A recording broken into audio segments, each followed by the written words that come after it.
So last summer, my family went on a road trip from Texas to Orange Beach, Alabama to have a nice little beach vacation. And before we left for our trip, I hit up Half Price Books and I got like a stash of books to have in the car to hopefully while away the hours on our probably, at least 12-hour car trip, because I had a 2-year-old and a 4-year-old at the time. So we needed lots of stuff to do. So went to Half Price Books to grab just some new material to have to keep us entertained in the car. While we were at Half Price Books, I found this book called I Really Like Slop by Mo Willems. And I am a huge Mo Willems fan, if you guys didn't know that. Everything that man writes is just gold in my eyes. So I grabbed it. This was actually my very first Elephant and Piggy book, and it is still my favorite Elephant and Piggy book.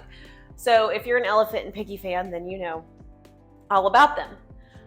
But as I am turned around, I'm in the passenger seat, my husband's driving, and I'm like turned around, my kids are in the back seat, and I'm trying to like look over the side of the back seat and read to my kids so they can see the picture. I realized that this is a really good book.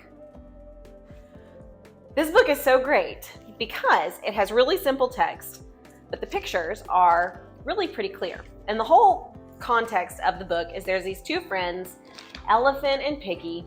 Here they are. And Piggy comes in and la, la, la, la, la, I really like slop. And he looks at it and you can see there's these nasty flies. It's green, it smells bad. And the elephant is like, what is that?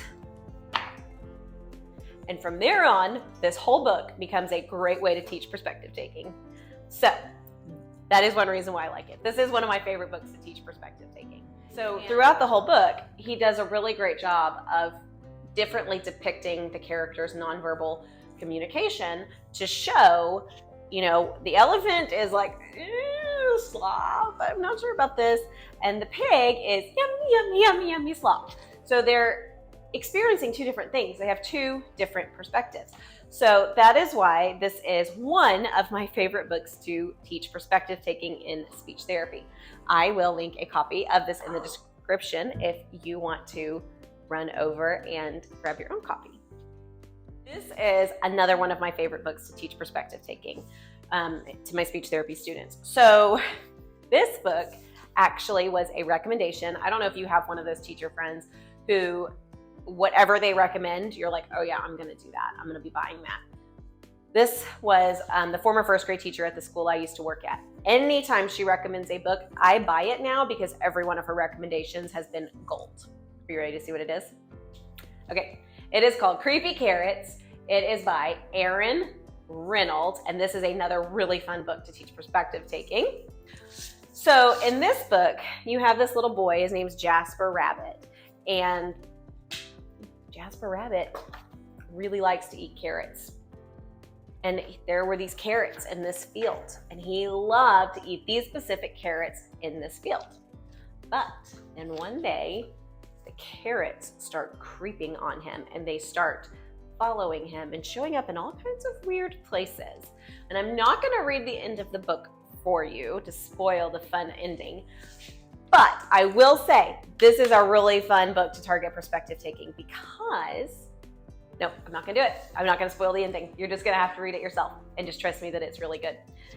So, Creepy Carrots, also another great book if you're working on vocalic air or CR blends, or it's also just a really fun like Halloween-y time of year book. So these are two of my favorite books to target perspective taking in speech therapy. I Really Like Slop by Mo Willems, Creepy Carrots by Aaron Reynolds. And again, I'll link both of them in the description if you'd like to grab yourself a copy. That would be fantastic. Hope you all have a great day.